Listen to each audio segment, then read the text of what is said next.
Hello and welcome to MenopauseWize. I am Dr. Supreet Patel, and with us today we have Doctors Gauri and Abhijit Desai.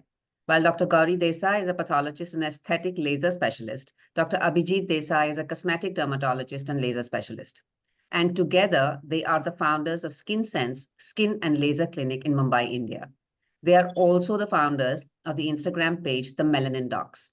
They have a special interest and expertise of more than 20 years in the use of aesthetic lasers for the treatment of brown skin. And their social media page focuses on educating brown skin people across the globe about the uniqueness of their skin and the solutions for their skincare needs. And today we will be discussing the special skincare needs of brown skin women like myself at menopause. Welcome, Dr. Gauri and Dr. Abhijit Desai. Thank you, Supreet. Thank you very much for having us on this channel of yours. Thanks a lot. The pleasure is all mine. So let's get started with the first question. A large chunk of research globally, from medication to skincare products, is conducted on Caucasians. Is there a change in how the skin is affected by the sun at, let's say, perimenopause or menopause, in particular for women of brown skin?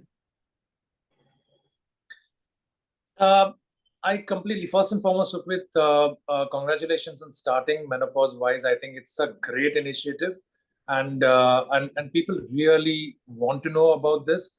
In fact, in our practice, we are seeing a lot of patients who are really confused about a lot of things when it comes to menopause, perimenopause area.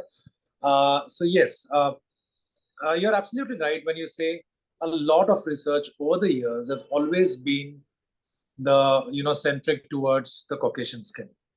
But I can surely say with our years of experience of actually dealing with brown skin patients, and not just a single shade of brown, but I can say multiple or 50 shades of brown, because brown is not a single color when it comes to skin type, it's shades of brown.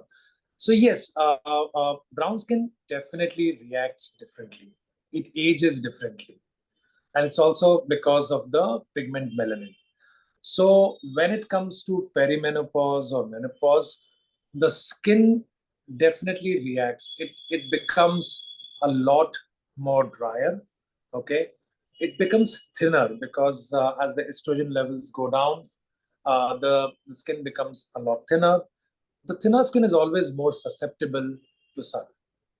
So the sun damage is more prevalent, I would say, is more at its highest when it comes to a sensitive skin.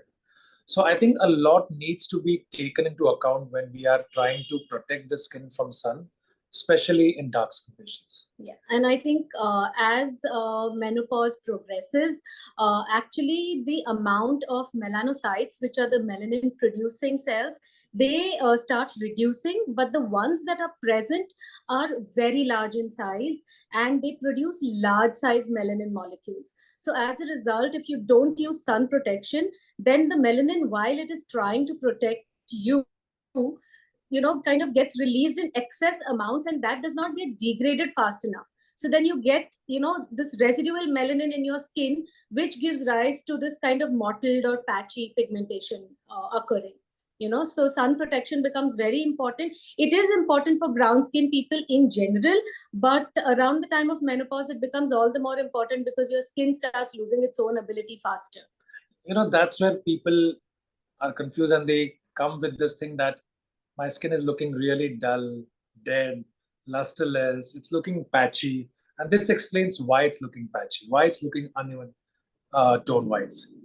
That's because we've got different size melanin cells now in different parts of the face. Is that what happens? It's not necessarily in different parts of the face. Across the whole body, the cells are differing in size, and the amount of melanin that they produce kind of differs in various parts based on how much sun exposure is taking place. Because melanin is the pigment that inherently protects you from the sun.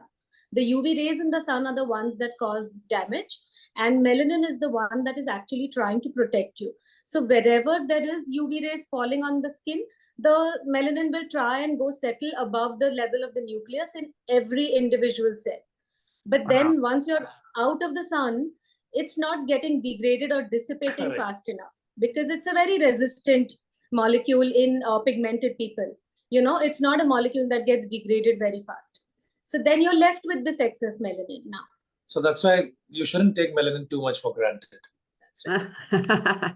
Well, we enjoy it when we tan. So like how brown skin people, the way they tan as opposed to Caucasians, how they tan is very different. And tanning clinics are so popular in the West because, they want that certain look. But at the same time, when they tan, they look so different from the way we look when we are tanned.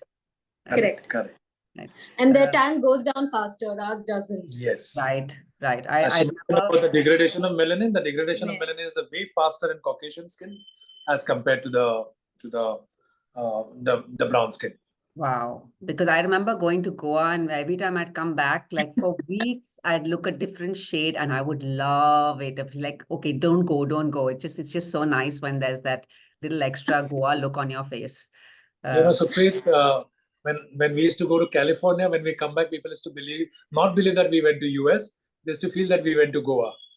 But actually, even the Californian sun makes you like that. Yeah. People used to say, "Ki aare gaon gaya tha kya?" But it's like Well, that. Yeah.